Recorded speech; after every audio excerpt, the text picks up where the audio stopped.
Kai owed 3 people.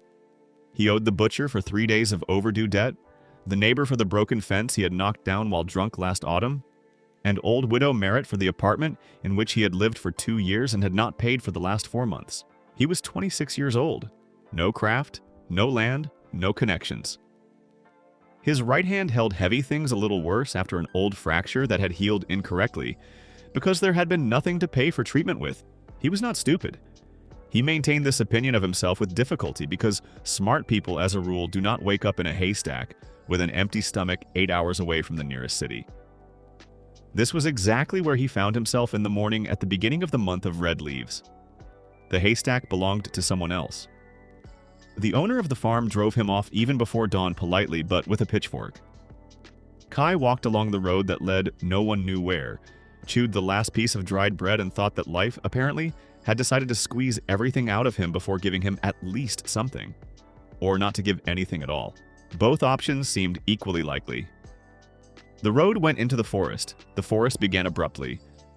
Beyond the last field, it was as if there was a border. On one side, space, sky, cornstalks. On the other, darkness under the pines, wet earth, the smell of rot and decayed leaves. Kai entered the forest because the road went through it. There was no other road. He walked for about 20 minutes and had almost calmed down when he saw a stick by the roadside. Not just a stick. Although it was exactly just a stick. No glow, no carving, no hint of anything unusual. A sturdy branch, apparently broken off from an oak after the last storm. About shoulder length, the bark half peeled off, the wood dried out and became dense like well-finished bone. Kai stepped on it, stumbled, and almost fell. He cursed. Then he picked it up more out of anger than necessity and strode on, striking the ground with it. A useful thing, he thought. At least support on climbs. After a quarter of an hour, the forest became thicker, and after another 20 minutes, he heard a cry. Not human. More precisely, at first it was human, and then it became something wrong. A crunch, branches, and then a low growl that Kai did not know very well, but recognized at once. A wolf. He stopped. A reasonable person should have turned off the road and gone around. That was clear. A wolf is death, especially if you were alone, unarmed, and have not eaten properly for 2 days. That was exactly how a reasonable person reasoned. Kai was apparently not reasonable enough, or he simply reacted before he had time to think. He rushed toward the sound. The picture he saw was simple and bad. In a small clearing by a fallen tree stood an elderly man in a traveling cloak, with a traveling bag as well, already dropped into the mud. In front of him, 2 steps away, a gray wolf crouched. Not huge, but adult, lean, with yellow eyes. The man did not move. The wolf was not jumping yet. Kai did not think. He yelled, stepped forward, and struck the trunk of the nearest tree with the stick, a sharp, loud blow that carried through the forest like a shot. The wolf jumped aside reflex. Kai did not stop. He yelled again, ran at it, swung. The wolf bared its teeth. The blow landed on its muzzle not strong, glancing, but the wolf jumped even farther away. Kai continued yelling, hitting the ground, the trunks, the air. The wolf stood for a second, then went into the thicket. Quietly, as only wolves can. Kai stopped. His heart was beating so hard it could be heard. He lowered the stick and turned around. The elderly man stood by the fallen tree and looked at him. Then he slowly exhaled. "Are you alive?" asked Kai, the first thing that came to mind. The old man looked at him. "Thanks to you." Kai nodded. "Good." He picked up the old man's drop bag, shook off the mud, and held it out. The old man took it. "What is your name?" "Kai? Just Kai?" "For now, yes." The old man looked at him carefully again, with that assessing precision that people used to reading others have. Then he put his hand into the pocket of his cloak and took out a ring. It was not a wedding ring and not just a decoration. A narrow strip of dark metal, not gold, not silver, something in between with a small blue stone that did not shine, but rather shimmered from within like water and shadow. "Take it," said the old man.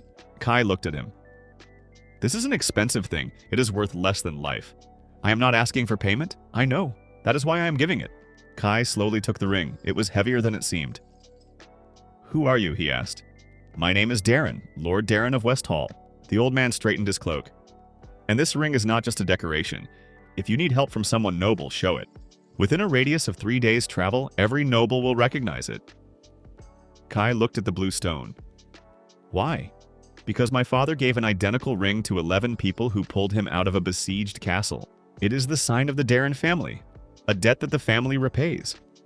I only hit a wolf with a stick. Darren smiled slightly. You did it when you could have not done it. That is rare. He picked up the bag, adjusted his cloak. Where are you going? I do not know yet. The road to the right leads to the highway to the city of Veller. 3 hours walk. Kai nodded. Darren went the other way. Almost at the turn, he looked back. Leave the stick if you do not mind. Why? The forest remembers people who make noise with it. The old man shrugged. Or do not leave it. It is your business. And he left. Kai looked at the stick in his hand, then at the ring, then again at the stick. He placed it by the road carefully, as if it was something more than just wood. He himself did not know why. The city of Veller was one of those places that grew on their own, without a plan. Not beautiful, not ugly, simply alive. With crooked streets, a market in the middle, the smell of leather, manure, and hot bread. With people who had too many things to do to look at strangers longer than 2 seconds. Kai entered the city with 1 ring, 1 coin that had still been found in his pocket back at the farm, and a stomach that had already stopped hurting and simply kept silent out of principled despair. At the market, he stopped by a bread stall. The coin was enough for the smallest loaf. He bought it, ate it while he walked. It became a little better. At the inn, the 3 corners, it was written in crooked letters above the door, stood a man in a leather apron and smoked a pipe.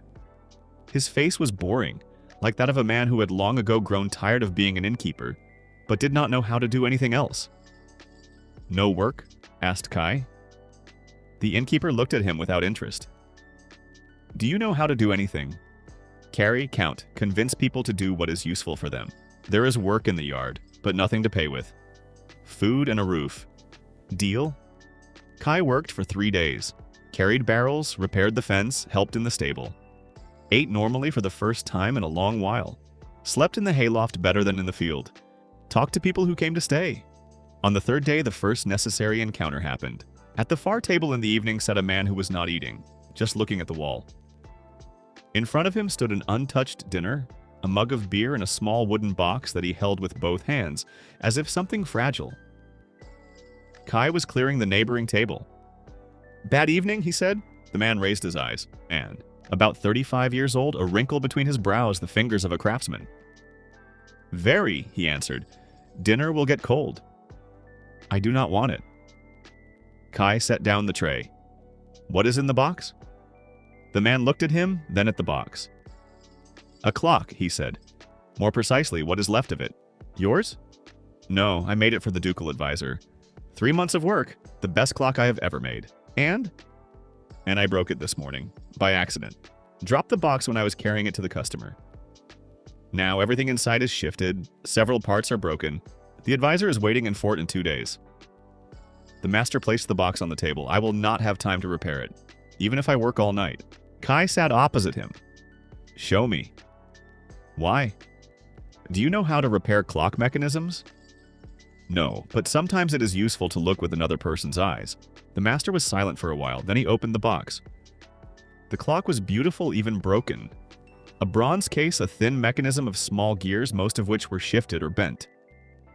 Kai looked. How many parts are completely broken? 3. A small spring, one of the toothed plates, and a fastening pin. Can the parts be replaced? I do not have the necessary ones here. Everything is in the workshop, half a day's ride away. Good, said Kai. What is good? I will ride to the workshop tomorrow morning and bring the parts, if you give me a horse. The master stared at him.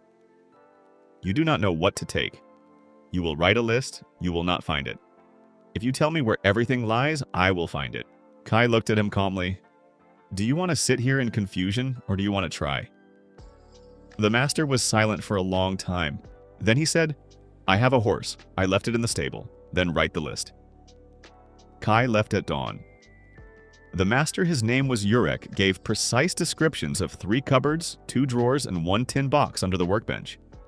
Kai reached the workshop, small but neat. Behind the forge on the outskirts of the village, found everything on the list, touched nothing extra, returned an hour before noon. Urek looked at him when he entered. Found everything? Kai placed a cloth with the parts on the table. Yurek began checking. Everything is exact. How did you not mix it up? The list was clear. Most would have mixed it up. Kai shrugged. Yurek began to work. Quickly, silently, with the concentration that comes when you finally see a way out.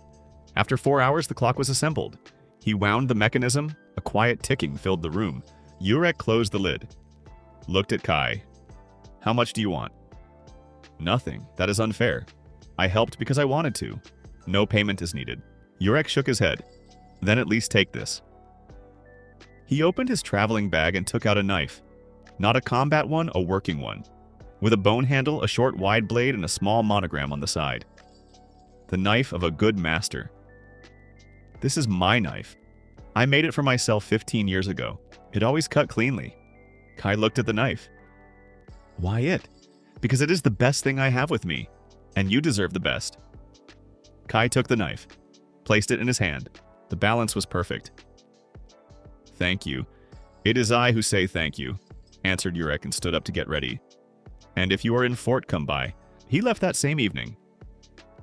Kai remained with the knife, the ring, and a question that was becoming louder and louder. Where, in fact, should he go next? The innkeeper settled with him honestly. 3 days of work, 3 lunches, 3 breakfasts, and a coin for the stable. Not much, but something. Kai stood at the gates of Veller and looked at the fork. To the left, back to the farms he had come from. To the right, the trade road north. Straight ahead, the road to Fort. He remembered what Yurek had said about Fort, the ducal advisor. A big person? That was hardly a reason to go there, but there was no other reason anyway. Kai went straight. The road to Fort took almost 2 days on foot. The first day passed without incident. A passing farmer with a cart took him as far as the fork. For stories, Kai knew how to tell stories. This was, perhaps, his only truly useful talent. He slept in a small roadside tavern on a bench, having agreed to clean in exchange. On the second day, the rain began. Fine, raw, one of those that do not pour but simply exist as if the air had decided to become wet without any special effort. Kai walked under a cloak that was already soaked through and thought that it would be good to have boots without a hole in the left sole. Exactly at that moment, he heard noise behind the trees. First the sound of a horse, then voices, then a short cry. Kai stopped again. Again, he thought. Thought and again went toward the sound. Behind a low hill by the road stood a carriage. One of the wheels had come off the axle broken. The carriage tilted, the horses could not move. Nearby fussed 2 servants in soaked liveries and a young man in a good traveling suit, who clearly was not used to situations where the situation could not be solved with money. The wheel, he shouted to the servants. Just put the wheel on. We cannot without a jack, they answered. Then find a jack. From where? This is a forest. Kai came closer, looked at the wheel, looked around. Several large stones by the roadside. A sturdy forked branch from a tree broken by the storm. A piece of rope at one of the servants' belt. Is there rope? He asked. Everyone looked at him. Who are you? Asked the young man. A man from the road. Is there rope? There is. Help bring the stones, large ones. The servants exchanged glances. Do it, the man threw out. Kai worked quickly. He made a primitive lever from the forked branch and 2 stacked stones, raised the carriage axle to the necessary height while the servants held it. Then guided the wheel, fixed the axle with the rope temporarily, not forever, but enough to reach the forge. 20 minutes. The young man looked at him. Have you done this before? No, then how did you know? Stone, lever, rope? This is not knowledge, this is geometry. The man was silent for a while. We need to reach Fort before dark. If you do not drive hard, you will. Are you going to Fort? Yes. The man looked at him once more. Get into the carriage. No need. I am not doing a favor. You repaired the carriage. I am dropping you off at Fort. This is an honest exchange. Kai looked at him, then nodded and got in. The man's name was Alter, the son of a minor merchant who several years earlier had married successfully and now conducted trade between Fort and the eastern cities.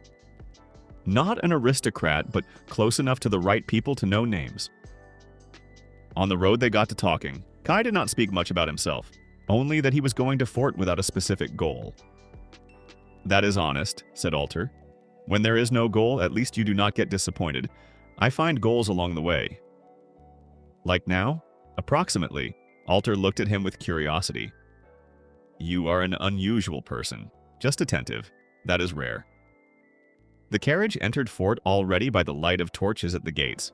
Fort was larger than Veller, a real fortified city with stone walls, several thousand residents, and the military garrison of the duchy. Kai got out at the gates. Alter held out his hand. Thank you. If you look for work, I keep a warehouse by the market square. Smart hands are always needed there. I will remember. They shook hands. Kai entered the city. Nightfort smelled of smoke, iron, and fresh manure. The torches cast long shadows. The guards at the inner gates looked at passers-by lazily. Kai found lodging at a small courtyard, slipped a coin to the owner, and lay down on a wooden bench by the wall. The ceiling above him was soot-stained. He thought about the ring, about the knife, about the carriage, about the stick that he had left in the forest. A strange thought came to him before sleep. Each thing had led to the next, as if the world worked by a rule that he had not yet fully understood. Stick ring, ring knife. Knife? Kai closed his eyes. In the morning, Fort was different. Alive, noisy, businesslike. The market was already working. The forge thundered. The guards changed at the gates. The smell of bread from the bakery overpowered everything else. Kai went out into the street with the knife at his belt and the ring in his pocket. First food. He found a stall with hot porridge, paid with his last coin, and ate while looking at the movement of the market. It was then that he saw a familiar face. Jurek, the clockmaker. He was walking quickly with a wooden box under his arm, obviously, already heading to the advisor. Jurek called Kai. The master turned around, saw him, was surprised. You are here too? It happened along the way. How? Carriage, wheel, lever. Jurek smirked. Sounds like you. He shifted the box. Are you going to the advisor? No reason. There is, said Jurek. Come with me. If you want. Why? The advisor needs people. He has 3 assistants. 2 have been ill for the last months. 1 is a fool. You know how to think on the move. I saw that. I am nobody. That is good. Means you have no bad reputation. Kai looked at him, then shrugged. Good. The advisor's name was Ferenc. Small, quick, bald, and restless. One of those people who are always in several conversations at the same time, and yet do not miss a single one. He met Jurek in a large workroom with windows overlooking the main square of Ford. On the table lay maps, papers, registers. The clock? He said instead of a greeting. Here, answered Jurek and opened the box. Ferenc took the clock, looked, wound it, listened to the ticking. Good. Then he shifted his gaze to Kai. Who is this? The man who helped me repair the clock, said Jurek. Are you a clockmaker? No, then what can you do? Kai thought for a second. Look at a problem from the side where it is not expected. Ferenc raised his eyebrows. That is not a profession. No, but sometimes more useful than a profession. Ferenc looked at him. Does Jurek trust you? He is a kind man, answered Kai. That is not always the same thing. Ferenc snorted. An honest answer. He returned to the papers. I have a problem right now, small but unpleasant. What kind? Asked Kai. Ferenc looked at him with surprise. The man clearly had not expected that a stranger from the street would ask questions. But he did not stop. In my register, the records of 3 deliveries have disappeared. Not physically, purely in the accounting. Someone rewrote the lines so that now the numbers do not add up. My best accountant is ill. The second does not see the error. Show me. Ferenc stopped again. Do you know how to read registers? I know how to read and count. That is usually enough. Ferenc slowly pulled out 3 sheets, placed them on the table. Kai bent over, read for about 3 minutes, then straightened. Here, he pointed to the first sheet. The date is rewritten here. The delivery from West Hall is marked as the 3rd day, but if you look at the neighboring column, there's the 5th. A gap of 2 days creates an emptiness where the second delivery is entered as supposedly the first. Ferenc leaned over. Here, Kai showed the second sheet. The sum is split into 2 payments, which separately are less than the threshold value for the senior's signature. Means someone deliberately divided the sum so as not to raise a flag. And the third? The third is simply an error, not a forgery. Ferenc looked at the sheets for a long time, then at Kai. How much do you want for this? Nothing. Are you serious? I still do not know what I want. But not money right now. Ferenc set the pen aside. Do you want work? Depends on the terms. Housing, food, a coin a week. 3 months trial, Kai thought. Good. Ferenc held out his hand. Agreed. Name? Kai? Just Kai? Enough for now. Ferenc looked at him for another second. You are a strange person, Kai. I have already been told that. The work with Ferenc was varied and strange in places, in the morning registers. Kai understood the numbers faster than expected, not because he was a born accountant, but because he knew how to see patterns. Where a number is wrong, it breaks out of the rhythm like a false note in a song. Ferenc noticed this and began giving him more difficult tasks. In the afternoon trips around the city, the advisor needed to check many things personally: warehouses, suppliers, craftsmen who worked under contract with the Duke. Kai rode with him, wrote down, observed, sometimes asked questions that Ferenc later repeated to others as his own. This did not anger Kai. He did not need glory. He needed to understand how this world worked. In the evening free time, Kai spent it in different ways. Walked around Fort, sat in the tavern, listened to conversations, became acquainted with several people. The blacksmith Orth, who made hinges for the city gates, the young herbalist Rin, who sold ointments by the market wall, and the old archivist Bon, who lived above his archive and kept account of everything that had happened in Fort over the last 40 years. Bon became important. He loved to talk, and Kai knew how to listen. Through the old man, he learned a great deal. Who owed whom in the city, who did not speak to whom, which families had influence, what the Duke lived by, and who really made decisions behind his back. And it was from Bon that Kai first truly heard about the ring of the Darren family. West Hall, said Bon when Kai showed the ring. Yes, Lord Darren gave it to me.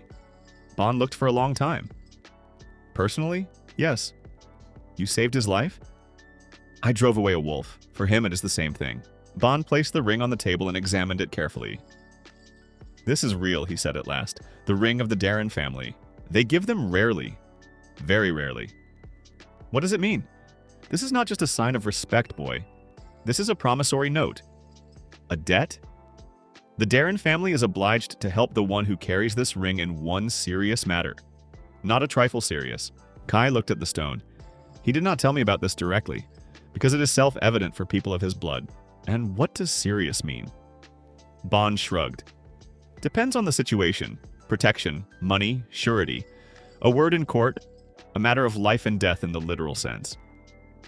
Kai took the ring back. There it is. Stick ring. The ring weighs more than it seems. In the 4th week, Kai realized that there was a problem in Fort. Not his problem, but close enough to touch. One of the major merchants of the city mailer, owner of 3 warehouses and 2 trade routes, began to put pressure on small suppliers. Not roughly, not openly. Quietly. Slightly higher prices for renting a place. Slightly later settlements. Slightly more inconvenient terms. Kai heard this from Rin, the herbalist. He has already removed 2 sellers from the market, she said, sorting through bundles of herbs. They say he will soon take on the blacksmith Orth. Why? Because the forge stands on land that Mailer wants, Kai thought. Does Orth know? He knows. But he cannot do anything. He has no money for a lawyer, no connections with the city council. He has a forge. So what? Kai looked at the knife at his belt. Urex knife, with a monogram. And who supplies metal to Mailer, he asked. Rin thought. Usually Orth? Always. Interesting. What are you planning? I do not know yet. But something. Kai went to Orth. The blacksmith was a large man with hands that seemed able to bend horseshoes without a hammer, but his face had recently been tired. Heard about your affairs with Mailer, said Kai. Orth looked at him. This is not your business, no, but it may become profitable for both of us. The blacksmith crossed his arms. Speak. Mailer is pressuring you because he thinks you are alone. But you are not alone, you are the supplier for half the city. And so, if you stop supplying metal to his warehouses for a week, he will start getting nervous. He will find another. In a week? Kai shook his head. Not in Fort. The nearest blacksmith with the necessary volumes is Darrow, 2 days ride away. Orth was silent. And then? He asked.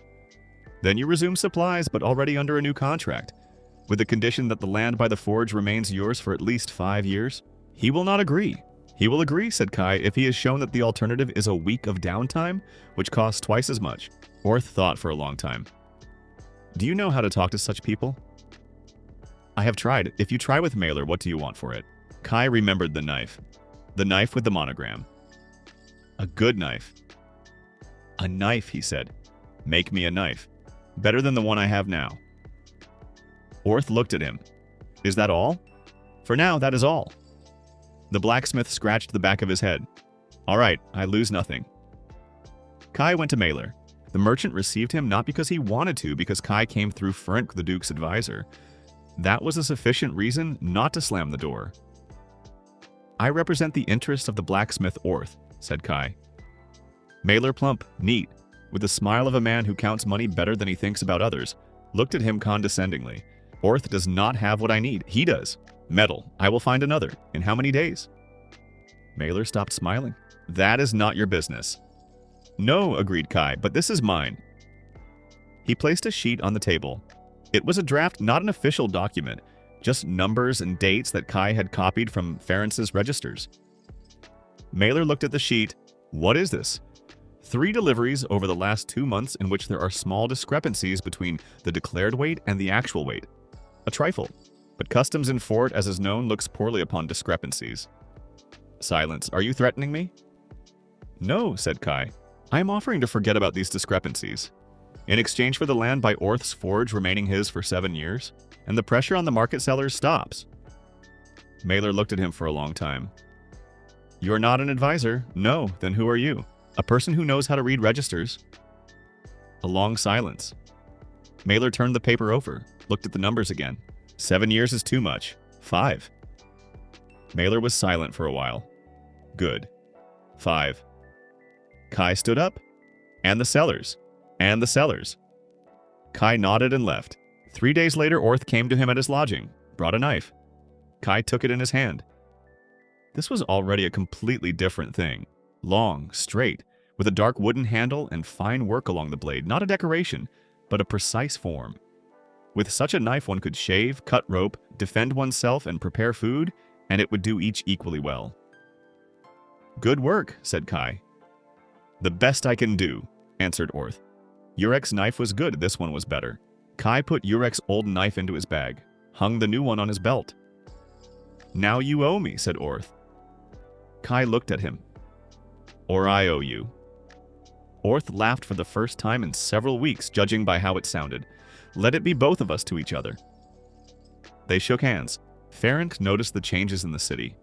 Not immediately, but as a person who was used to looking at numbers, he noticed when something changed, not where it was expected. The market sellers no longer complain about Mailer, he said to Kai one day. Good. Mailer resumed normal metal deliveries. Also good. Ferenc looked at him. You? Kai did not answer. Kai, there was a small discrepancy in the registers. Which you found 3 weeks ago? Yes, and used. Gave Mailer the opportunity to correct a misunderstanding. Ferenc was silent for a while. That is smart. That is simple. For you, perhaps. The advisor returned to the papers again.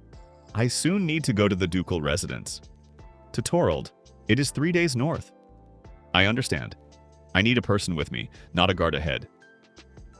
Kai raised his eyes. Why? Because there will be a conversation there that requires not weapons, but understanding. Let us say several merchants want to make an agreement with the Duke about new roads. One of them is dishonest. Do you know who, I suspect? But I am not sure. You want me to look? Ferenc smiled. Exactly? Good. Kai put Darren's ring into his breast pocket, the knife on his belt. The world followed the same logic. One thing to the next.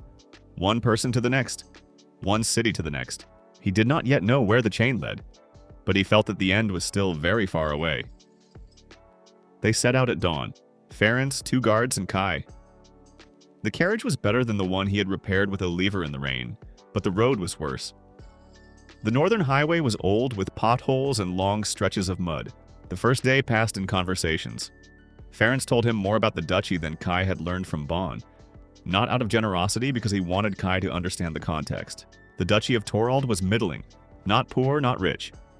With good lands in the south, weak routes to the north, and a constant headache in the form of 3 trading houses that always pulled in different directions. The Duke was an oldish man, tired, intelligent, but already not very interested in details. He trusts me a lot, said Ferenc. Sometimes too much. And is that a problem? When there are people around who want to use that trust for their own benefit, yes. Who exactly? Ferenc was silent for a while. The trading house Ven. They run the routes to the east. Good money, but they have a long history with measure and weight, which, let us say, is not always honest. And they will come to Torald? They are already there. Kai looked out the window at the forest beyond the road. What do they want to receive? An exclusive route through the northern pass. If they get it, 3 other trading houses will lose a third of their turnover. And the Duke does not see it? The Duke sees what is shown to him. Ven knows how to show things beautifully, Kai thought. And what do you need? Ferenc looked at him. I need proof, not suspicions. A concrete discrepancy that I can put on the table. That may take time. We have 3 days in Torald. Then we start with the documents. Of course, Ferenc leaned back. That is exactly why you are here. They spent the night in the roadside castle of one of the minor landowners, an old acquaintance of Ferenc. The dinner was warm, the wine not bad. At the table, Kai found himself next to an old man who introduced himself briefly, manager of the Duke's northern estates. They talked about the road, the weather, the north. Then the old man suddenly said, I heard the rings of the Darren family have been seen again. Kai did not move. Where was it heard? They say someone in Veller was walking around with one. Kai slowly took out the ring, placed it on the table. The old man looked, for a long time. Where did you get it? Lord Darren gave it personally. The old man set aside his spoon. You saved him? From a wolf. Yes? The old man looked at him with an expression that Kai could not yet fully read. A mixture of surprise, assessment, and something resembling respect. Lord Darren last gave a ring 20 years ago. I did not know, now you know. He pushed his plate away. Are you going to Torald? Yes. If there are problems, the old man leaned a little lower. Say Lord Darren's name. In the ducal court, it opens the necessary doors. Kai nodded. Thank you. Not me. Thank the stick. Kai raised his eyes. The old man smiled. You started everything with the stick, did you not? Torald was another world. Not just larger, differently arranged, stone walls in 3 rows, towers at the corners, streets wider, people better dressed. A different smell, not market and forge, but leather, ink, and expensive tobacco. Power smells exactly like that. Kai felt it at once. Ferenc stopped at the house he kept for visits, small, quiet, with guards outside. Tomorrow morning, an audience with the Duke, he said. Today, rest. When will Ven's people arrive? Already here. I saw their carriage at the gates. Good. Good? It means they have already had a night in Torald. They have had time to talk to whom they needed. Ferenc frowned. That is bad. Not necessarily. It means we know that we need to look for traces of these conversations. Kai went up to his room. Torald burned beyond the window. A large city. Many people, many doors. He lay down and thought about the chain. Stick, ring knife, better knife, road north Torald. What next? He did not know. But he was already beginning to feel something here would be larger than everything previous. The Duke received them in a large hall. Not in the throne room in the workroom. A long table, windows to the north, a fireplace. The man in the chair by the table was old, with heavy hands and a face in which there had once been much strength, and now only the habit of it remained. The Duke of Torald was named Bren. Beside him sat 2. One trade advisor, whom Kai immediately identified as his own, Ferenc's type, a paperman, honest by habit. The second man beside the Duke, young, with calm hands and a too neat face, looked at Ferenc without much interest, and then shifted his gaze to Kai, and lingered. It was a second, no more. But Kai noticed. The stranger fixed something inside. Not a name, not a face status. Determining who the person beside the advisor was and how dangerous he was. Kai did the same. The stranger's name turned out a little later was Kesser, representative of the trading house Ven in Torald. Not the head, not the owner. An intermediary. But one of those intermediaries who in the end turn out to be more necessary than the owners. The Duke spoke unhurriedly. Ferenc, you arrived later than I expected.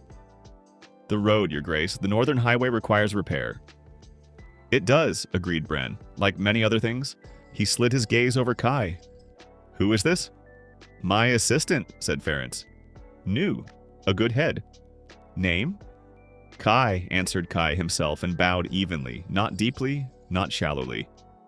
Bren looked at him for a second. Young. It can be useful, Your Grace. Something twitched at the corner of the Duke's lips, not a smile, but its predecessor. Sit, he said. The conversation lasted an hour. Ference reported on the state of Fort's trade registers, on the situation at the market, on the logistics of deliveries. Kesser listened and almost did not interfere, only sometimes asked a question, short and precise like a needle. Kai listened to both.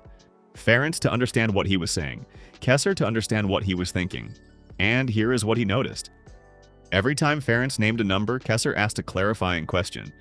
Not because he did not know the answer, because he wanted the number to sound twice. He created in the Duke's head a feeling of instability. Here one speaks, here another asks again means there is doubt. Clever. Kai was silent the whole hour. Just before the end of the meeting, the Duke turned to him. You were silent. I listened, Your Grace. And what did you hear? Kai thought for a second. That the northern route through the pass is indeed important, and that everyone at this table has their own understanding of the word important. Bren looked. Kesser changed almost imperceptibly. You are impudent for an assistant, said the Duke, but without anger, only observant. Bren snorted. Tomorrow there will be a full meeting. All the houses come. They went out.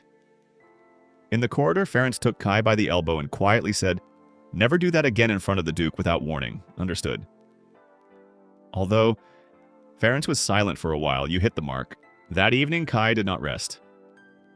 While Ference met with old acquaintances, Kai walked around Torald. Not simply walking, watching. Torald was a readable city if one knew where to look. Big money leaves traces. Who eats together? Who bows to whom first? Whose competitors' servants stand at whose doors? Kai saw Kesser at a closed tavern by the northern gates. He was talking to two people. Kai did not come close, but close enough to see one of the two was a man in the clothes of a city scribe. Not a guest one, not a commercial one, of the city archive. That was interesting. Why would a representative of a trading house meet with an archive scribe on the eve of a trade meeting? The answer was simple. Documents. Either he wants to get something he does not have, or he wants to remove something that gets in the way. Kai stood for a little while longer, then left. In the morning, it would be necessary to act quickly. He returned to Ference late in the evening. He was sitting with papers. Found anything? Possibly. I need access to the city archive of Torald. Ference raised his eyes. That is not simple. Easier for the Duke's advisor than for me. Ference was silent for a while. What are you looking for? Records about routes through the northern pass for the last 2 years? Especially documents about passage rights. You think there is something unclean there? I think Kesser met with an archive scribe today. Ference put down the pen.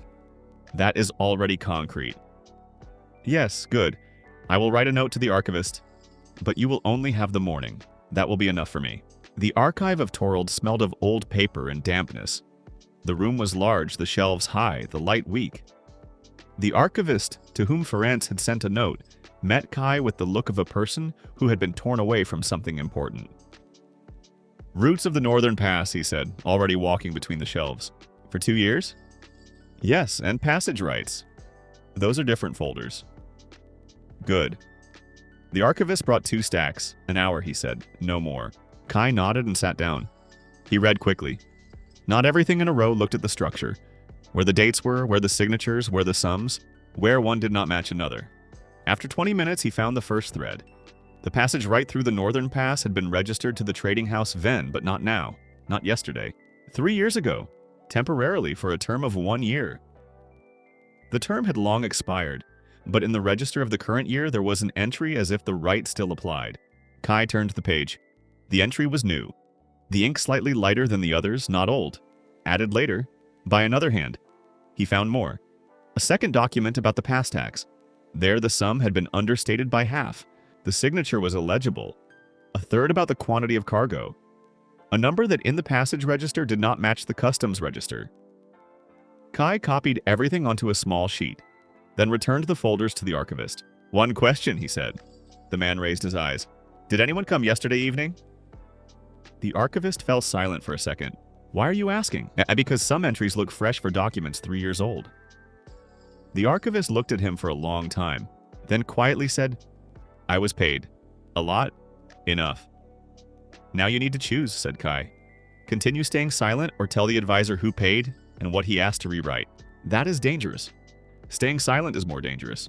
When everything comes out, and it will come out, you will be the scapegoat. The archivist was silent for a long time, then nodded. Come with the advisor after noon. Kai stood up. Thank you. He left the archive into morning Torald, the knife on his belt, the ring in his pocket, the sheet with notes in his sleeve. The chain continued. The hall for trade meetings in the Duke's residence was designed to impress. High ceilings, a long table of dark wood, a portrait of the Duke's grandfather on the wall. The windows overlooked the inner courtyard where guards walked. 8 people sat at the table. 3 represented the trading houses, including Kesser from Ven. 2 were the Duke's advisors. 1 military commandant who had come according to protocol and clearly wanted to leave as soon as possible. Ferenc, and Bren himself at the head of the table. Kai stood by the wall. Not at the table, that was correct. A person by the wall sees everything and seems smaller than he is.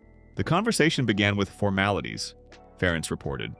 The representatives of the houses spoke in turn. Kesser was the last of the 3 and spoke longer than anyone. He had a good speech. Not showy convincing. Numbers, routes, prospects, benefits for the duchy. He spoke in such a way that it seemed obvious. Ven was the right choice for the Northern Pass. Bren listened, then asked, Does anyone have objections? Ferenc opened the folder. There is a small question about the documents. Kesser looked at the folder. Which one exactly? The passage right through the pass that Ven uses as a basis, it expired 2 years ago. This is an error in the archive, Kesser said instantly. Already corrected. Yes, said Ferenc. Corrected yesterday evening. The archive scribe confirmed it this morning. Silence. Kesser's face did not change. Re-registration of rights is an ordinary procedure. Rewriting them retroactively is not, answered Ferenc. Bren slowly turned his head toward Kesser. Explain. Your Grace, this is administrative negligence? Kesser, yes, explain. The Duke's voice became quieter. It was worse than a shout. Kesser opened his mouth and then Kai stepped away from the wall. If you allow, Your Grace. Everyone looked at him. Bren nodded. Kai placed the sheet on the table. 3 discrepancies. First, the passage right, expired and rewritten retroactively. Second, the pass tax understated by half for the last 2 years. Third, the volume of cargo in the passage register does not match the customs records. He spoke calmly, not accusing listing. Each separately is explainable. Together, it is a system. Kesser looked at him. Who are you, a person who reads registers? Answered Kai. Kesser shifted his gaze to Ferenc. This is a provocation. The documents were corrected in a legal way. Through the archive scribe who was paid, said Ferenc. Who confirmed it? Silence again, this time longer. Bren looked at the table, then raised his eyes. Kesser. You will leave Torald by tomorrow, Your Grace. The hearing on the documents will be held without you. This is a violation of the rights of the House Ven. This is a decision, said Bren coldly. Leave. Kesser stood up, looked at Kai for a long time and without friendliness. Kai met his gaze. Kesser left. After the meeting, Bren detained Ferenc and Kai. The others left. The Duke stood by the window. You found this, he said, not asking. Yes, answered Kai. In one morning, the archive was open. Ferenc said that you have been working for him for less than 2 months. That is so. Bren turned around. Where are you from? From far away. That is not an answer. A man without a place, Your Grace. I go where there is work. Bren looked at him with the same expression the archivist had had in the morning, assessing. Attentive. What do you want? Nothing specific yet. You are lying. Kai allowed himself a second of silence. I want to understand how big things are arranged. The world, money, power. Why? Because I do not want to be at the bottom all my life. Bren grinned. Truly, for the first time since the meeting. Honestly, he said, I try. Ferenc. The advisor stepped forward. Your Grace, your man stays in Torald for another 3 days. I have work for him. Ferenc looked at Kai. Kai nodded. Good. The work the Duke gave was simple in form and complex in meaning. Bren wanted to understand how deep Ven's connection sat in his city, not through interrogations and searches through conversations. I do not want noise, he said to Kai the next morning. Noise makes people cautious. I need to know who talked to Kesser and about what. That will take time. 3 days. I will try. This is not a request, Bren clarified. This is an assignment. Kai began to work. The method was simple, not to ask directly, but to stand in the right place and listen. Torald was large, but its trading life passed through 3 points: the market square, the large tavern by the gates, and a small club for merchants, where people were admitted by recommendation. He got into the club through Alter. Exactly so. Alter, the same merchant with the carriage and the broken wheel, turned out to be in Torald on trade business. Seeing Kai by the market square, he stopped. You? Here? And you? Alter laughed. The world is small, or the roads are long. Depends how you look. I need to get into the merchant's club. Why? Work. Alter looked at him. For the advisor? For the Duke. Alter blinked. You are growing quickly. I am trying. Good. I can introduce you, but you will be my guest there. That means if something goes wrong... Nothing will go wrong, said Kai. I only need to listen. Alter shook his head. All right, in the evening. The merchant's club was a quiet place. Good wine, soft armchairs, conversations in low voices. People who know how to make money often do not like noise. They need silence in which the right words can be heard. Kai sat with Alter in the corner, drank slowly, listened. In 2 hours, he heard enough. 3 merchants mentioned Ven in a context that said they knew about the plan. One of those who traded through the past spoke about the soon change of rules with the confidence of a man who had been promised something in return. Kai did not write anything down in front of everyone. He memorized. They went out late. On the street, Alter asked, "Found what you were looking for?" "Yes, seriously?" "Enough." Alter was silent for a while. "You know how to make complicated things simple." "No, I just go where I need to." How do you understand where you need to go? Kai thought. I look where people behave not as they should. That is usually where the needed thing is. Alter looked at him for a long time. Kai, have you ever thought about trade? No, think about it. You have something that is worth a lot. What? You understand people faster than they manage to understand themselves. Kai did not answer, but he remembered. On the 3rd day, he brought Bren a list. Not accusations, observations, names, conversations, contexts. Who knew, who suspected, who simply hoped. The Duke read silently, then set it aside. You were not wrong even once? I do not know. I did not check every fact. But the patterns are precise. How do you know the difference between a fact and a pattern? A fact is what happened. A pattern is why it happened exactly so, and not otherwise. Bren looked. You are smart. Sometimes. Do not be modest. It is irritating in smart people. Kai grinned. Good. What do you want for these 3 days? You have already asked. I am asking again, because now you have earned the right to ask for something specific. Kai thought for several seconds. A letter. What kind? In your name. Simple that Kai, assistant to advisor Ferenc, performed work for the Duke of Torald and proved himself reliable. Bren looked. Is that all? For now, yes. Why do you need a letter? For the future. The Duke looked at him for a long time, then took paper, a pen, and wrote. Put his seal on it, held it out. A smart man, he said. Such letters open doors. I know, and does not ask for gold, only paper. Gold is spent, answered Kai. Paper with the right seal lasts longer.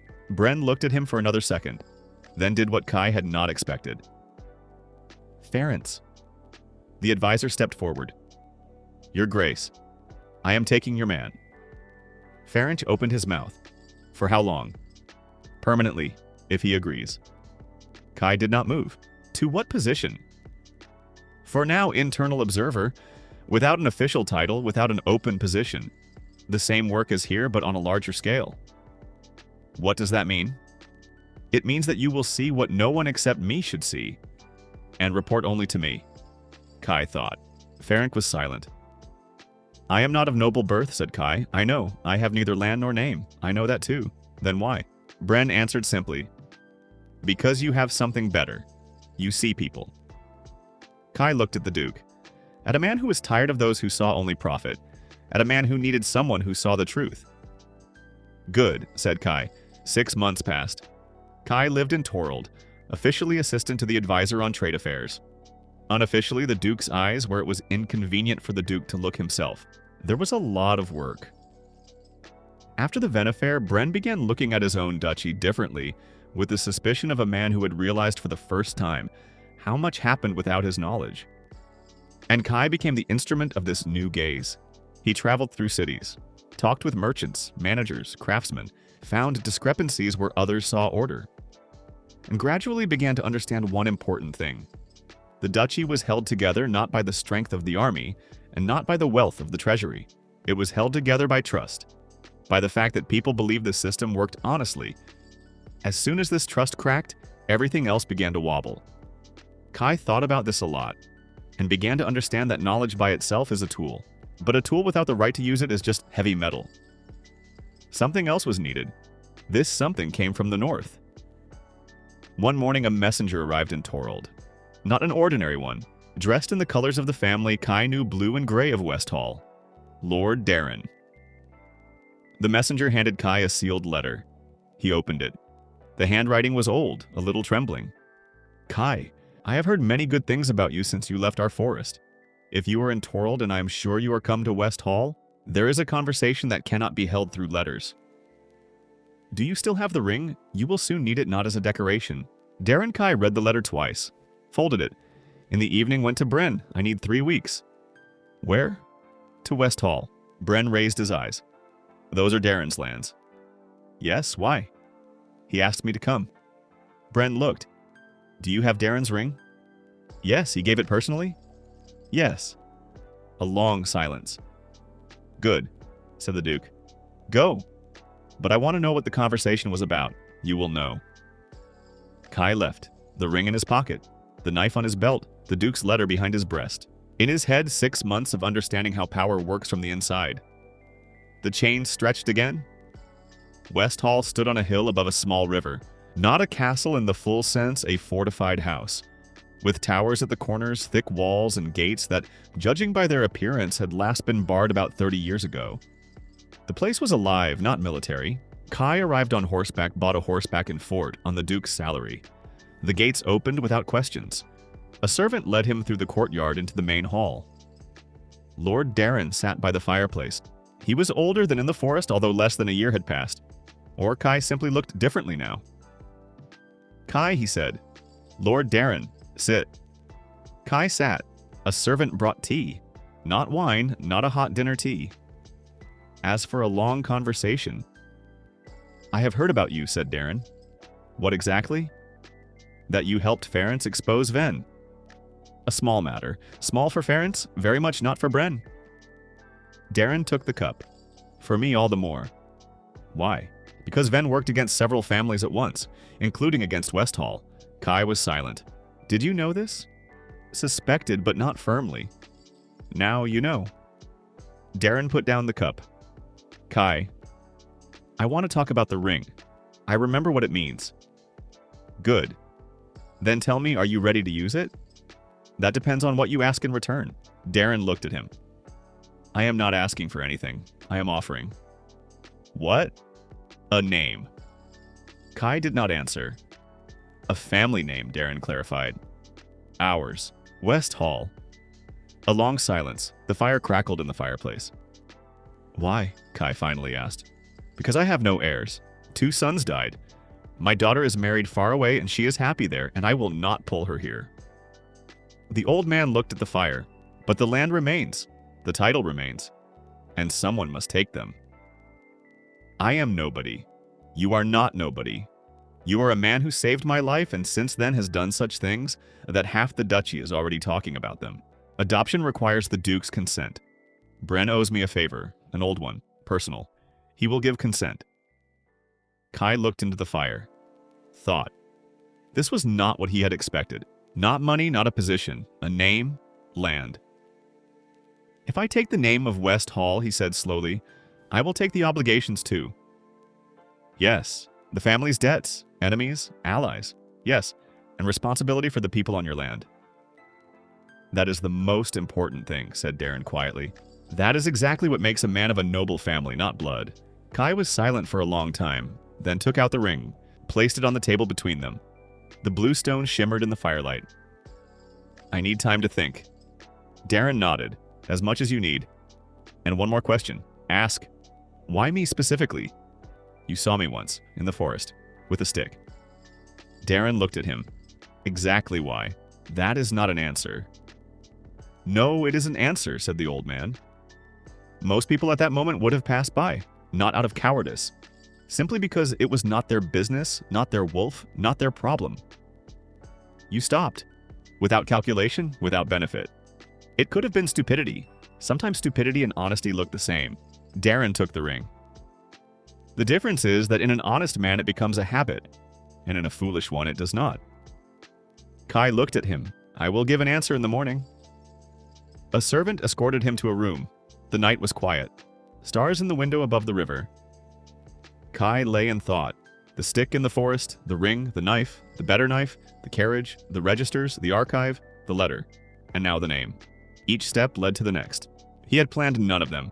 He simply looked carefully, did what seemed right, and went where the road opened. Here it is, the road. Opened again. Before sleep, he thought of something else. If he took the name of Westhall, this was no longer just work for the Duke. This was land, people, responsibility. This was already another chain longer, heavier. But perhaps exactly because of that it was needed. In the morning, he returned to the hall. Darren sat in the same place. The ring lay on the table. Yes, said Kai. Darren nodded, slowly, without triumph, with the tired relief of a man who had long been waiting for the right word. Good. He took the ring and held it back out to Kai. Now this is yours again. But for a different reason. Kai took the ring, put it on his finger. For the first time. The next 2 weeks were filled with papers. It turned out to be more difficult than Kai had expected.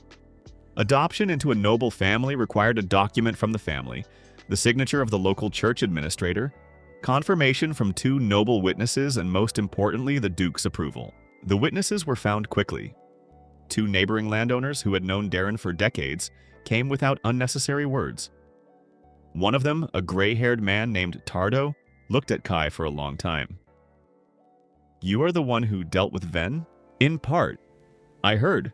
Tardo signed the paper. Welcome to the neighbors. The church administrator, elderly, cautious, asked questions.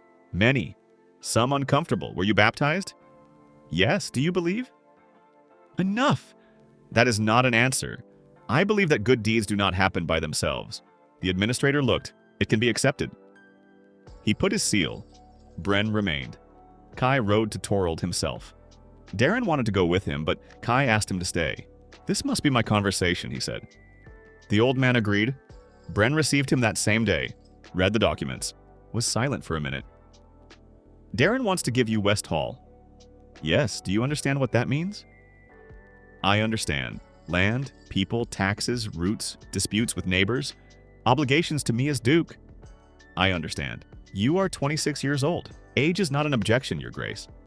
Bren looked at him. No, not an objection. He took the pen. Signed, put the large ducal seal. Held out the document. Kai of Westhall, he said. It sounds still unfamiliar. You will get used to it. Bren stood up. And know this. I expect from you the same as what you did for me here. Eyes in the right places. Honest reports. Without politics. Of course.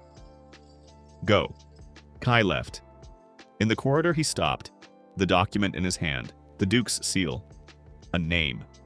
He remembered that morning a year and a half ago, the haystack. Empty stomach, 3 debts, broken hand that held heavy things poorly. And the stick on the road. He returned.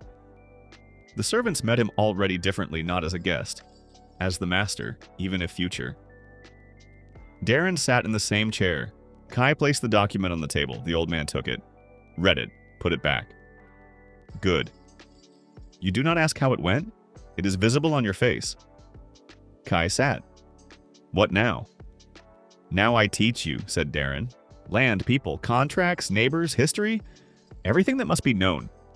How much time? As much as I have. The old man looked at the fire. I am not a young man, Kai, but while I live, I teach. Understood.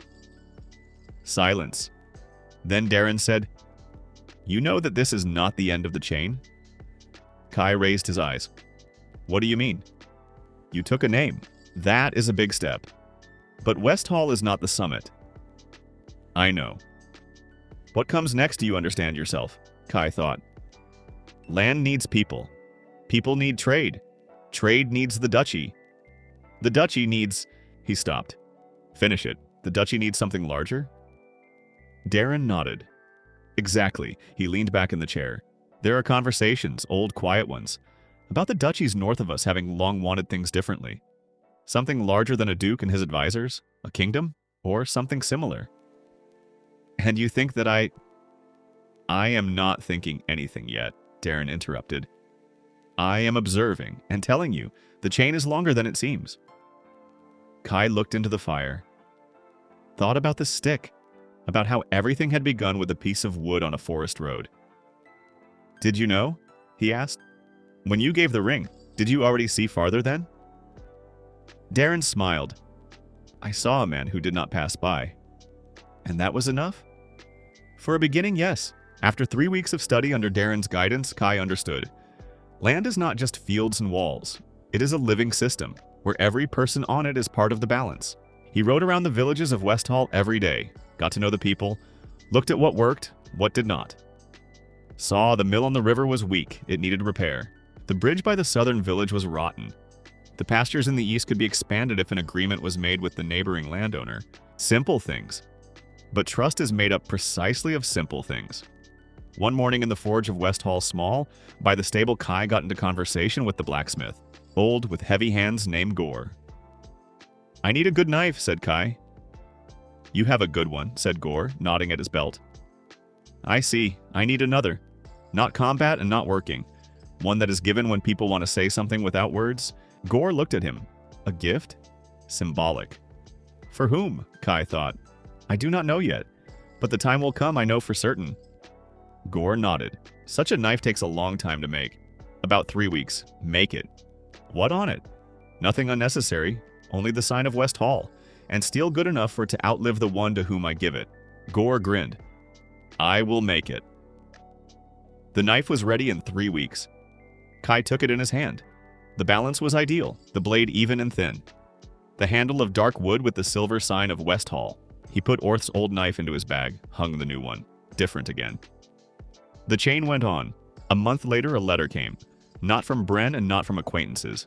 From an unfamiliar name, Lord Kever, owner of lands north of West Hall. A short letter. I have heard of the new Lord of West Hall. If you are the person they speak of, come. There will be a conversation useful for both.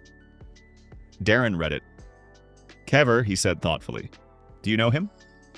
I do. A cautious man. Speaks little. If he called, then there is something specific. Should I go?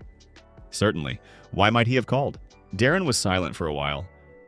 Kever has long been thinking about what I mentioned. About something larger than a duchy. Kai looked at the letter. He wants to talk about it with me? He wants to look at you. First. Then he will decide whether it is worth talking. When should I go? As soon as possible.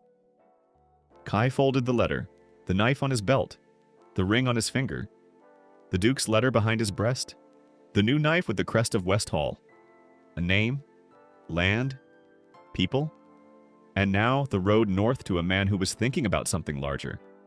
Kever's lands were northern, another landscape darker, heavier. Thick forest gave way to open, windswept fields. Winter here began earlier and ended later. Kever's castle was a real castle, not a fortified house like West Hall. With real walls, a real tower, and guards who looked serious. Kai met Lord Kever in the library. This was unexpected. A man of about 50, short, with a neat beard and hands that were more likely to turn the pages of books than hold swords. But his gaze was sharp, like that of a person who was used to thinking and had not forgotten how to do it. Kai of West Hall, he said without standing. Lord Kever. Sit. Kai sat. You are not noble by birth? No. Darren gave you a name. Yes? Bren approved. Yes. In a year and a half, you have gone from an unknown man to a lord. Kai did not answer. How? Asked Kever. I went where it opened. Kever looked. That sounds accidental. No. Attentive. The difference? An accidental person goes where he is carried. An attentive one sees where it opens and chooses. Kaver was silent for a while. A good answer. He stood and went to the window. Do you know what is happening in the north? I have heard hints. Not hints. Soon it will become reality. What exactly? Kever turned around. 3 northern duchies are thinking about unification. Not just an alliance, a real unification. With unified governance, unified rules, a unified tax. A kingdom. Or something close to it. The name is secondary. And you? I am for it. But I have no weight without the support of my neighbors. West Hall? West Hall is small, said Kever honestly. But West Hall is Darren, and Darren is respect. And you are a new man without old debts. And that is sometimes more valuable than an ancient name. Kai thought. What do you want from me specifically? I want to know what you will tell Bren when you return. Bren is a duke, not an ally of the northern ones. Those are different things. For now, yes. Later we will see. You want me to become a bridge. I want you to be yourself, Kaver corrected. Bridges break. People with a good head do not. Kai looked at him. Give me time. How much? As much as is needed to understand where this is going. Kaver nodded. That is reasonable. Stay for a few days. Look at the north with your own eyes, then decide.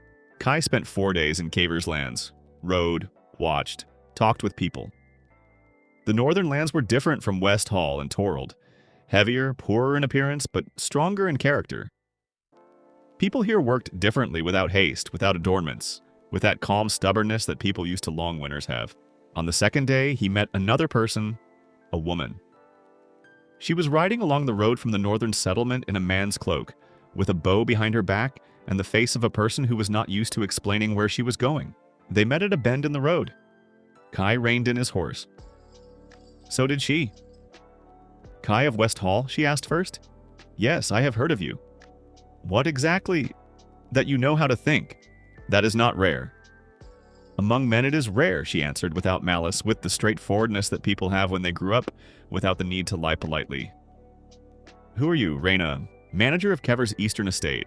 Manager? Yes. Kever says women count debts better. She smirked slightly. I agree with him. Kai looked at her. Do you know why Kever called me? I know, and what do you think about it? Reyna did not answer at once. I think unification is useful for people, but dangerous for those who are used to holding power in one pair of hands. So you support it? Depends on who stands at the head. She moved her horse. For now, I do not know whom to look at. She rode on. Kai followed her with his eyes, then rode back to the castle. The next chain was already forming in his head. Kai returned to West Hall a week later. Darren was waiting. He listened silently for a long time without interrupting, then said, Kever is a smart man, but he is rushing. Why? Because he is already many years old. He wants to see this in his lifetime. Is that bad? No, but haste in such matters makes mistakes. Kai nodded. What do you think of the idea itself? Darren was silent for a long time. I think it is inevitable. Sooner or later it will happen. The only question is how and who. Who will stand at the head? Exactly. Kai looked at the fire. I am not ready for this. Not yet, Darren agreed. But you are moving faster than most prepare in an entire lifetime. Do you believe that it could be me? The old man looked at him. I believe that the man who stopped in the forest because of an unfamiliar old man can become the one people trust. And power? Power is simply a consequence. When people trust, power comes by itself. Kai was silent. What should I do now? Do what you have done. Go where it opens. Look carefully. Do not rush. The chain continues. Always, said Darren, as long as you move forward. The fire crackled. The blue stone of the ring shimmered on his finger. The first snow was falling outside the window. The next thread came unexpectedly. As always. A week after returning, Kai was sorting through Darren's old papers in the library, systematizing contracts, registers, letters. Boring work, but necessary. In the very bottom drawer of the desk, he found a small object. A seal. Not a ring, precisely a seal. A metal stamp with an engraving that he did not recognize at once. Not the crest of West Hall, something else older, simpler. 3 lines in a circle. He took it and went out to Darren. What is this? The old man looked, and for the first time an expression appeared on his face that Kai had not seen before. Something between surprise and relief. I thought I had lost it, said Darren quietly. What is it? The seal of the Northern Council, the old one. The one that existed before the duchies went separate ways. Kai looked at the 3 lines in the circle. Is this real power? This is real history, Darren corrected. But history matters if it is reminded correctly. To whom? To those who now want to unite the North. This seal is proof that such a unification already existed, that it is not a new idea but an old one, that it is a return. Kai held the seal in his hand, a small metal circle, but with the right history heavier than the ring. Is this the next step? He asked. Darren looked at him. This is the next object in your chain, said Darren. Kai looked at him. You knew about the chain?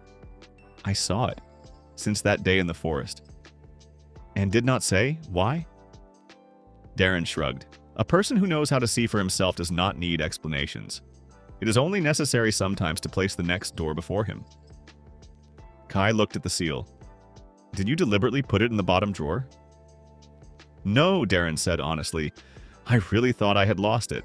Some things are found when they are needed. That is not wisdom, it is simply life. Kai closed his fingers around the seal. The metal was cold, heavy, old. Tell me about the Northern Council.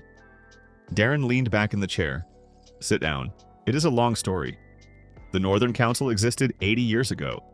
Not as an official body, as an agreement between 7 landowners of the northern lands who were tired of constant small wars among themselves. They gathered one winter in a neutral place, agreed on borders, trade rules, and joint defense, signed a document, sealed it with a seal that had been made specially. 3 lines, the 3 roads that connected their lands. The circle an obligation not to break the connection. The council lasted 23 years. Then one of the founders died, his son turned out to be a man with other interests, and everything gradually fell apart. Not through war, through oblivion. Does the document of that gathering still exist? Asked Kai. It should, in Kaver's archive. His great-grandfather was one of the 7. And does he know about this? He knows. That is exactly why he raises the topic of unification, not as a new idea, but as the restoration of an old one. It is easier to sell to people. And the other 6 families? 3 still exist. 2 died out. 1 became part of Torald. So 3 families with history and a seal are a foundation. A foundation, Darren agreed, but not enough. What else is needed? A person whom those not from these families will believe. New lands, new voices? Because a council of 3 old names will look like a club for aged lords, and not like real power. Kai looked at the seal. You are thinking about Bren. I am. Bren is not from the north. Torald is a central duchy. Exactly. If Bren joins, this is no longer a northern club. This is a step towards something real, and you think I can talk to Bren about this? Darren looked at him for a long time. You have already spoken to him about things few would have dared to say. This is different. No, this is the same, just on a larger scale. Kai held the seal and thought. I need time, he said, as much as you want. But not too much, Darren added more quietly. I am not a young man. Winter came honestly, not harsh, not mild normal for these places. Snow that lay evenly, frost that held but did not press. Short days, long nights. Kai used this time. Not for big plans, for small, concrete things.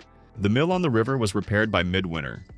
He found a master through Orth the blacksmith and Fort knew people in several cities, and through 2 letters the right man came. The work took 3 weeks. The mill now ground twice as fast. The bridge by the southern village was renewed by local carpenters Kai paid from his own money, not from the land's treasury. A small sum, but the right gesture. The pastures in the east, this turned out to be more interesting. The neighboring landowner with whom an agreement needed to be made was a man named Vald.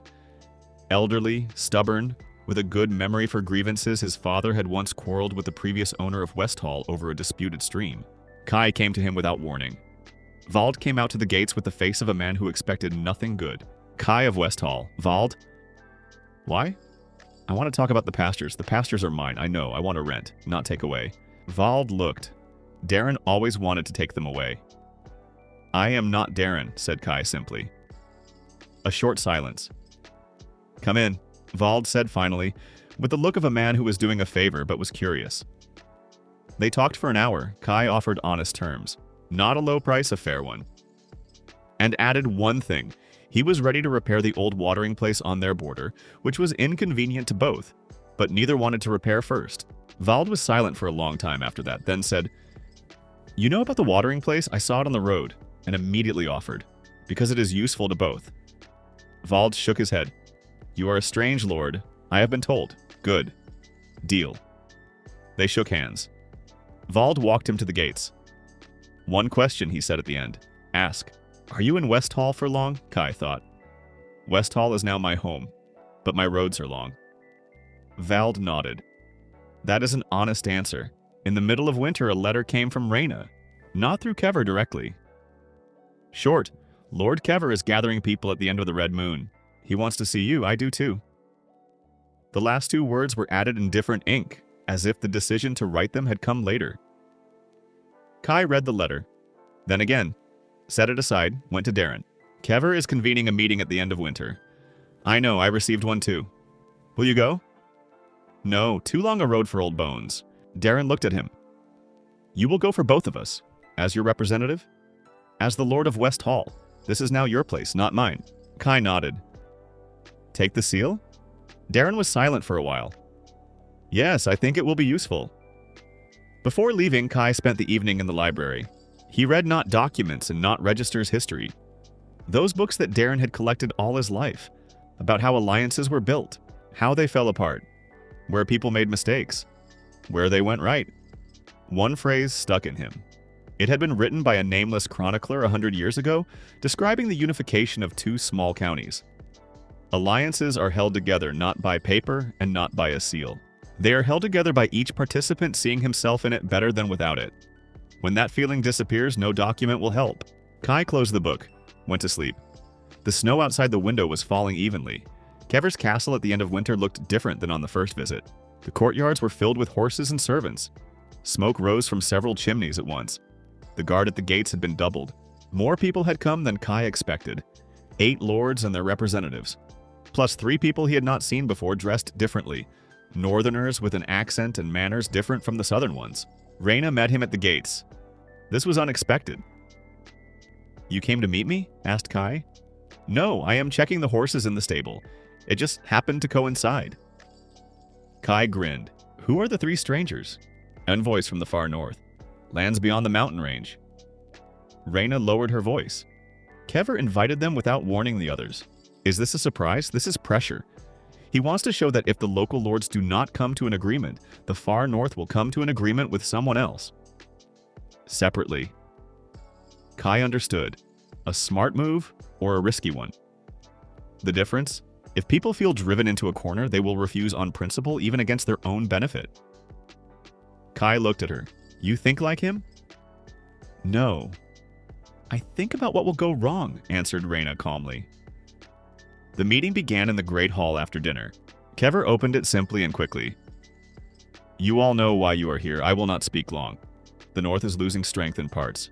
Each duchy by itself is good for pride and bad for life. Together it is different.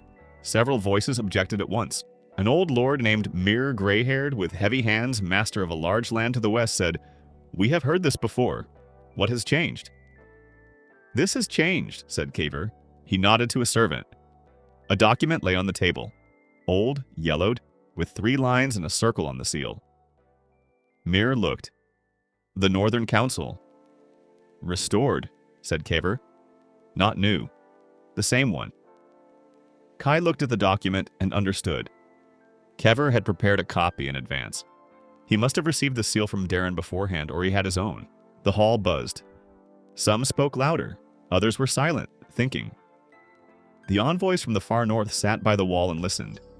Then one of the lords, Selt, young with a sharp face and a habit of interrupting, took the floor. Who will stand at the head of this council? Silence. This very question was the main one. Kai had known that from the beginning, because each of those present wanted one thing, a unification in which he would be first among equals, and no one wanted to be merely equal. Kever was silent, because he did not have an answer that would satisfy everyone. It was then that Kai stood up, not quickly, calmly. The hall looked at him. Lord Kai of West Hall, someone by the wall said, not loudly, simply as a designation. Allow me a word, said Kai. Kever nodded. Kai looked at the table. The question is correct. Who will stand at the head is the main question, but it has been asked too early. Why? Selt asked sharply. Because first it is necessary to understand what this council will be. If it is a governing body, a leader with power over everyone is needed. If it is a body of agreements, not a leader is needed, but rules. The difference? A great one. A leader with power is one person who decides. It means all the others lose part of their power. That is exactly why the question who destroys the conversation before it has begun. Mir looked at him. And what do you propose? First, agree on the rules. Specifically, what goes into the common, what remains separate. Trade routes, military defense, judicial procedure. 3 areas, the rest each on their own. That is a weak structure, said Selt. That is a living structure, answered Kai. Weak ones die quickly. Living ones last longer. The hall was silent. The envoys from the far north exchanged glances. Mir tapped a finger on the table. Where are you from, young man? West Hall before that? From where there was neither land nor name, and what are you doing here? Kai looked at the old man, the same as always. Going where it opens. Mir was silent, then slowly nodded, not agreeing with the proposal, simply acknowledging that the man had said something worth hearing. That was enough for the first evening. The next 3 days were difficult. Not in the sense of danger, in the sense of that special weariness that comes from conversations where every word is weighed. The lords talked, argued, dispersed, returned again. Kai participated in every conversation, but did not speak in all of them. He knew how to sit quietly and listen, knew how to ask a question that moved the argument to another place. Reyna turned out to be his constant interlocutor during breaks. Mir does not trust Kever, she said on the second day. Too old a history, I know, but he hears people he respects. Whom exactly? You, if you speak with him directly. Reyna looked at him. Why do you think so? Because you have managed Kever's eastern estate for 7 years. Mir knows that. Such men trust practical people more than political ones. You are asking me to speak with Mir. I am not asking. I am sharing an observation. Reyna was silent for a while. You always do this. Do not ask share an observation. It is more honest. Or more cunning. The difference? Asked Kai. Reyna smirked. I do not know yet. She spoke with Mir that same evening. On the third day, Mir for the first time stopped objecting to absolutely everything. Kai spoke separately with the envoys from the far north. Not on Kever's assignment on his own. He found the senior one, a tall, silent man named Oiden, in a small hall by the eastern wing. You are observing, said Kai. Oiden looked at him. That is my work. What do you see? People who are afraid to lose more than they want to gain. Exactly, and you are different. In what way? You are not thinking about your own land, you are thinking about the system. Kai looked at him. What does the far north need? A road, answered Oiden simply. A safe road through these lands. Right now, every year we lose people on the passes and in other people's conflicts. If the council agrees, will the road be safe? If it agrees correctly, yes, Kai thought. What can you offer in return? Oiden took a small bundle from behind his belt, unwrapped it. Inside was a map, old, on leather, with routes that went through the mountain range, routes that were not on standard maps. There are passages there that no one in the south knows, said Oiden. You can go through them in winter. This changes trade. Kai looked at the map. This was more than just a road. This was a new resource. If I present this to the council, said Kai slowly, they will see not just an alliance with the far north. They will see benefit. Exactly. Why are you showing this to me and not Kever? Oiden looked straight. Because Kever thinks about power. You think about how to make it work. That is not always the same thing. No. But right now, the second is exactly what is needed. On the third evening, Kai asked to speak again. This time after dinner, when people were full and a little softer, he told about the conversation with Oiden, showed the map with Oiden's permission. The hall became different.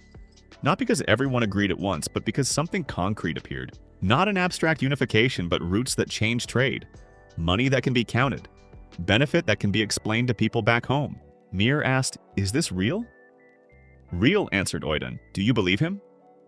Mir looked at Kai. I believe the map. It is old and precise. Such things are not forged. Mir was silent for a long time. Good. I am ready to listen further. That was the turning point. By the end of the third day, there was no full agreement. Kai did not expect it. Such things are not decided in 3 days. But there was something else what had not been there at the beginning. 6 of the 8 lords signed a preliminary document. Not an agreement, and intention. Readiness to continue the conversation. To meet again in 3 months with concrete proposals in 3 areas: trade, defense, court. 2, including Selt, refused to sign. But they did not leave with hostility. They simply waited. That was also enough. Oiden shook Kai's hand in farewell. You did what Kever could not do. What exactly? Showed people the benefit before they began to fear the losses. That is not difficult. For most politicians, it is very difficult. Kai looked at him. Will you return in 3 months? Yes, if you will be there, I will. Reyna caught him at the stable when he was saddling his horse. Leaving at once? Darren is waiting. She was silent for a while. You understand that this is only the beginning? I know, and that they will pull you in different directions. Kever wants one thing, Mir another, the envoys a third. I know, and you are not afraid? Kai tightened the girth, thought, no, I am used to the road being difficult. Where does such calm come from? Kai turned to her. I began with a stick. Reyna looked at him. What? A long story. Are all your stories long? Only the good ones. Reyna smiled slightly for the first time in the 3 days Kai had seen her. She smiled without irony. Go, she said, but return in 3 months. I will return. He rode out of the gates of Keever's castle on a frosty morning. The road was long. The snow lay evenly. Darren met him at the door. The old man looked better than Kai had expected. Winter had not broken him. His eyes were alive, his posture straight. Only he walked more slowly. Tell me. Kai told everything, without omissions. Mir, Selt, Oidon, the map. 3 days, the preliminary document. Darren listened silently, then sat for a long time in silence. Did you take the map? He finally asked. A copy. The original is with Oidon. Good. What do you think? I think you did more than someone with a name and land 3 times larger than yours could have done. Why? Because you have no fear of losing. In people with old names, that fear is enormous. They protect what they have for so long that they cannot move forward. And I have nothing to lose? Darren looked at him. You have enough to act, but not enough to fear losing. That is a fragile state. Use it, Kai thought. It is not eternal, no. When you have more, you will begin to fear the same as they do. If you are not careful, how not to lose this? Darren grinned. Remember where you started. Sometimes it is useful to keep something simple with you. Like a stick? Like a stick, agreed the old man. Spring came to West Hall gradually. The snow left the hills slowly, leaving behind damp, dark earth and the first greenery. Kai worked. The land required attention after winter, the mill, pastures, contracts, people. Every day there was something concrete, not politics, not big plans, just work. He understood that he loved this. Not in the sense that he liked it, but in the sense it was right. When you see that the repaired bridge works, when you hear that people in the southern village are pleased with the harvest, when Vald, the neighbor with whom they repaired the watering place, waves his hand when meeting on the road, small things, of which the large is made. This was exactly what Darren taught, not through words, but through his own example. The old man went out into the courtyard every day, spoke with the servants, took an interest in specific matters. Power for him was not distance. It was closeness. People do not respect those they do not see, he said once. They respect those who are nearby when needed. Kai remembered. A month later, a letter came from Bren. Short. The Duke asked when Kai would return to Torald. Kai wrote in reply, soon. There's a conversation that cannot be held through letters. Torald met him with a spring market, noise and the smell of the first flowers from the southern fields. Bren received him not in the workroom, but in a small garden by the residence. This was unusual. You have changed, said the Duke instead of greeting. A year has passed? Less. But it is not about time. Kai sat opposite him. Your Grace, I want to talk about the Northern Council. Bren looked at him without surprise. So you have already heard. Kever, he said shortly. Not only. I was there. Participated. I know, I was reported to. Then you know that the preliminary document has been signed. I know. And you know that without Torald, this will be a northern club without real weight. Bren was silent, looked at the rosemary bush beside the path. You are offering me to join a council that does not yet exist. No, I am offering you to join a conversation that is already going on. The difference, to join a council means to accept someone else's rules. To join a conversation means to influence the rules from the very beginning. Bren turned his head. You think well? You have already told me that. I repeat it because it is true again. He stood up, walked several steps along the path. If I enter this conversation, what will I get? Routes through the far north. A map with winter passages through the ridge. Trade that is impossible now. Is this real? There is a map. Oiden, envoy of the far north, is a real person with real power. Bren thought for a long time. And what do you want for this? Kai looked at him. Your presence at the next meeting. Personally, not through an envoy. This will change the nature of the conversation. A duke at a council of minor lords looks strange. A duke at the foundation of a new alliance looks different. Bren looked at him for a long time. Kai. Yes. Do you understand where this is going? I understand. And you understand that if this reaches the end, it will no longer be a council. It will be a kingdom or something very close to it. I understand. And who, in your opinion, will stand at the head? Kai did not answer quickly. This was a question for which he had no ready answer, because the honest answer was complicated. The one whom people believe, he finally said. That is evasion. No, that is the truth. Right now I do not know who it will be. I only know that a person with a title without trust will not hold it. And a person with trust without a title will be able to obtain a title. Bren looked at him for a long time. A very long time, then said, You are speaking about yourself. I am speaking about the principle. You are speaking about yourself, repeated the Duke, but not with accusation, with assessment. Kai did not deny it. I do not know, but if it happens, I am ready. Bren snorted. An honest answer. He returned to the bench. Good. I will come to the next meeting. Not as a participant, as an observer. I will look. That is enough. For now, yes. They sat in the garden for a little while longer, silently. The spring sun was weak but real. Where do you get such confidence? Asked Bren suddenly. In what? That everything will come together, Kai thought. I am not sure that everything will come together. Then where does the calm come from? From the fact that every step I took opened the next one. I do not see the end, but I see the next step. That is enough. Bren looked at him. You began with nothing? With a stick on the road, answered Kai, literally.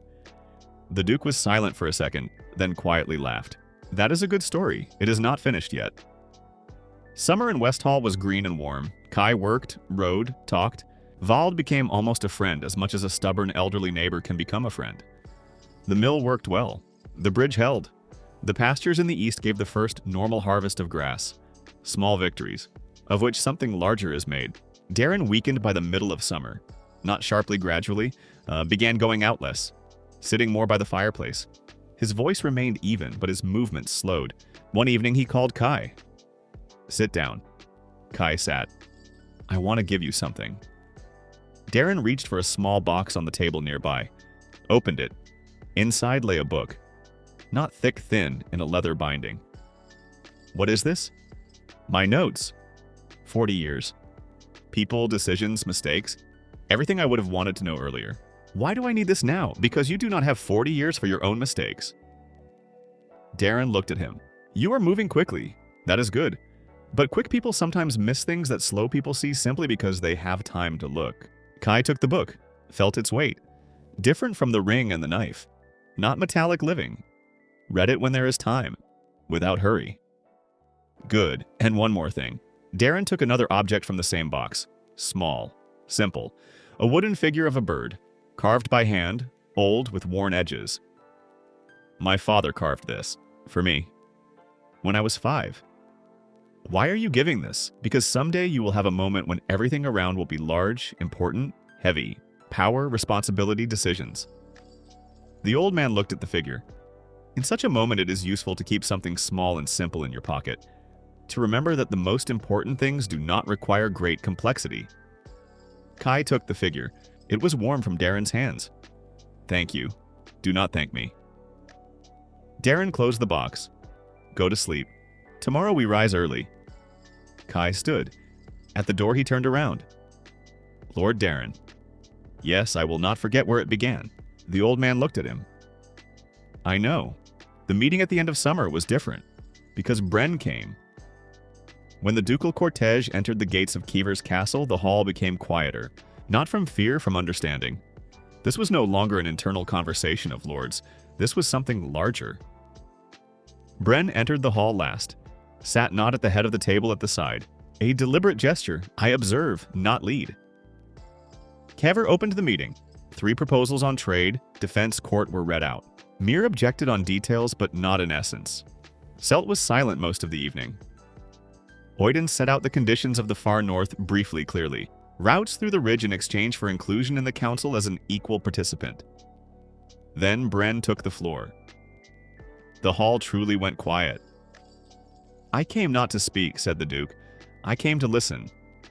And I will say one thing. What I heard for 3 hours is serious. Not romance, not old dreams. Concrete things. He was silent for a while. Torald does not enter this council today, but Torald is not against it. It sounded cautious. But in a room where sat people used to reading between the lines, it sounded different. Kai saw how Mir and Kever exchanged glances. How Oiden nodded almost imperceptibly. How Selt for the first time in 2 meetings took a pen.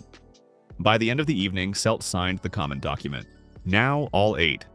Plus the far north, plus the invisible presence of Torald. This was not yet a kingdom. This was not even yet a council with real power. But it was a chain whose end Kai still did not see. After the meeting, Reyna found him on the porch. They stood silently for several minutes. You understand that now this cannot be stopped? She said. I understand. And you were going toward this. I went where it opened. That is the same thing. Kai looked at her. You think I planned this from the very beginning? No, answered Reyna. I think you did not plan it, but moved so that each step opened the next. That is rare. Not the end yet. No. She looked at him. But do you already understand where? Kai thought. Where it opens. Reyna grinned. You always answer like that. Because it is true. They stood for a little while longer. Beyond the castle gates the night wind rustled. Somewhere in his pocket lay Darren's wooden bird. The ring was on his finger, the knife on his belt. And somewhere at the beginning of this whole story, a small piece of wood on a forest road. The stick he had stumbled over, which he had picked up out of anger, and which had led him here.